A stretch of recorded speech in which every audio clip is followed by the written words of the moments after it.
A wani mataki na ƙara ƙarfafa alaƙa tsakanin Nijar da Benin, ana sa ran sabon shugaban ƙasar Benin zai kawo ziyara a Nijar domin ƙarfafa alaƙa da tsakanin ƙasashen da kuma alaƙa ta zumunci da ke tsakanin ƙasashen ta maƙwabtaka. Eh, Sanin kowa ne tun bayan juyin mulki dai Nijar da Benin ake ta takun saƙa tsakani,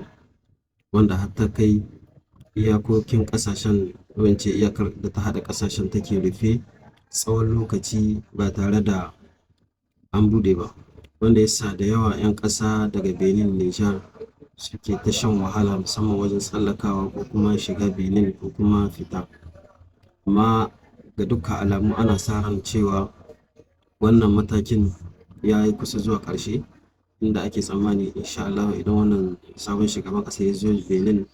ya gana da hukumomin Nijar za a samu fahimtar juna, kuma za a samu komi ya zo daidai yadda ake a da.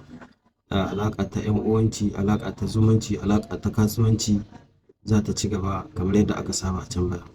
Allah ya tabbatar mana da haka.